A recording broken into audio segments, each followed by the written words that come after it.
more book review now with Sue Gammon. It's where she joins me for the next few pulsating minutes and gives her thoughts on a brand new book, one that you just might like to read, gives her thoughts on it, and also marks out of 5. We welcome Sue Gammon to the studio. Sue Gammon, good to see you again. Thank you, David. So as you probably noticed, my voice is a little bit croaky this morning. I thought you were just like trying for the mysterious, slow, sexy voice. Well, of course I do that from time to time. But what it does give me a great chance to do... Does it work for you? Well, it gives me a chance sort of once a year when the croaky voice appears to do my James Bond impersonation. Oh, now, please, I know you really want to hear this. Are you ready? I'm ready. Okay, I'll just take a deep breath. I've got to get the eyebrow working, the Roger Moore eyebrow. Okay, I'm looking. Okay, you ready? I'm ready. Bond. James Bond. Did you hear that? Yeah, it was funny because it was almost like your lips didn't move. Do you need the headphones on to hear that? No, I heard it. You heard it? I heard it. Okay. But yeah, I didn't see your lips move there. That was Bond. weird. James Bond. It's good, isn't it? Can you, like, throw your voice, can you? Throw it. Because you didn't open your mouth or make a sound at all, really, but yeah, a sound came out. Well, that's because this is one I did earlier. Bond. James Bond, when I was particularly croaky.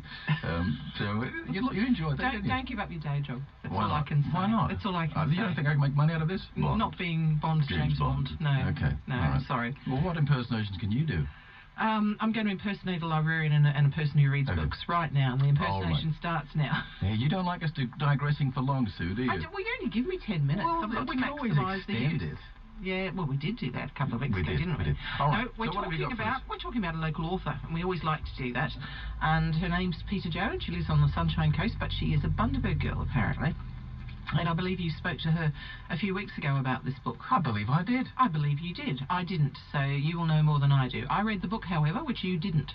So we're on an even keel there, aren't we? I flicked through it. Good on you.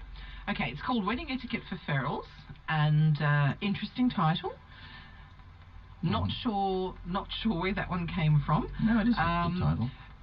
A character in the book does actually mention that she believes that ferals are low-class families without a tertiary education who marry young or just have babies and yell a lot.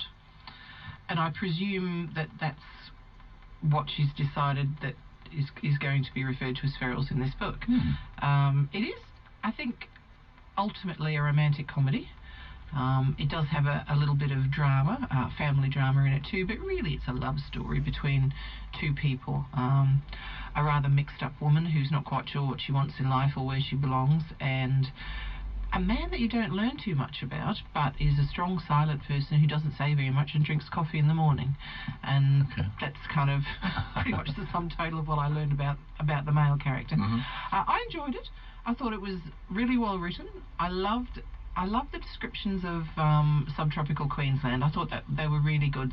The background is Townsville, Charters Towers and Brisbane, and certainly the feel of Brisbane that she's portrayed is really, really familiar to me. Captures it, does she? I think so, yes. And I was a Brisbane girl for many years, so I thought it rang really true.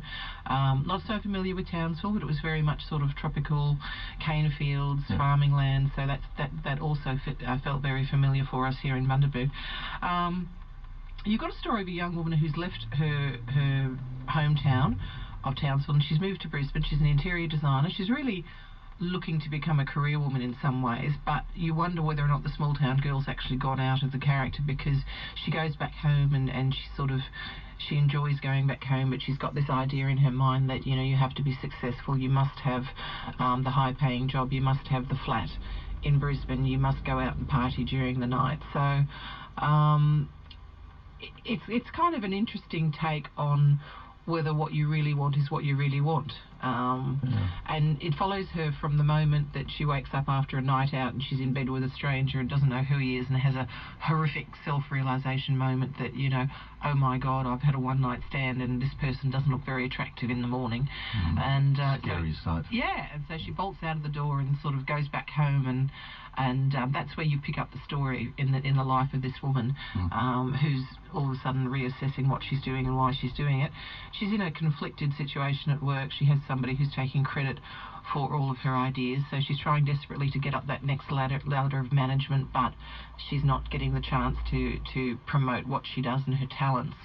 So she's feeling frustrated in her work. Bit of a singleton, hasn't got a partner at all. is going back home to see her younger sister get married. Doesn't like her sister's choice of husband-to-be. So there's all this conflict in this main character's life. A lot of challenges.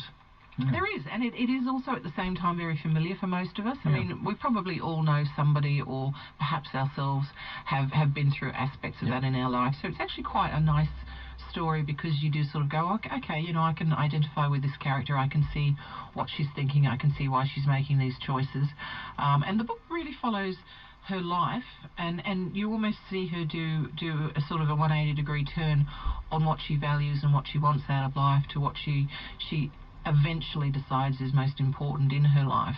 So it does explore family relationships with friends, decisions that you make about your own life professionally and where you want to be in your life, and whether a high-paying job is important, or is it happiness in your own personal life that's important, and how do you bring the two together and make them both work for you? So it gets fairly deep, does it then? I think there are quite a lot of issues underneath there if you look at it. On the surface, if you read it as a romantic comedy, you will see the romantic comedy. Yeah. I think there's certainly enough depth in the book in the way of the relationships that are portrayed for somebody who's interested in looking at a book that explores a few more issues. You would also get that in it. So it can really be read on either level, I think. So romantic comedy, are there a few laughs in there? There are a few laughs, and I think it's mainly from the characters, and you'd have to wonder whether or not Peta-Jo's picking up on people she knows or targeting a stereotype. One or two of the characters, I think you would find a familiar kind of a male character that pops up in a lot of places, not just regional areas, but anywhere.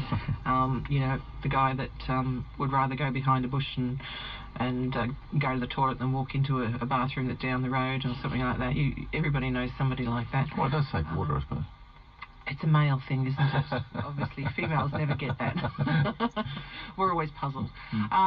Yeah, it's an interesting take on regional life, on small town life as opposed to city life, and it's you know, there's a few kind of explorations of the themes of the country people versus the town people, and what the preconceptions are and what the prejudices are. So interesting. I have a sneaking suspicion that even though it's placed in Townsville, she may actually be taking a lot of that from Bundaberg, so it'll be intriguing to see what other people think about that. Indeed. Okay. But on the surface, nice story. Underneath, a few issues that you can explore. Nice characters. I guess my only question on it, and this is one I've mentioned to Peta-Jo, is I would have liked to have seen the male character expanded a bit more. I thought he was a little bit thin on the ground. Certainly the major character, Lydia, was very well fleshed out and explored, but I don't think the male character was as much.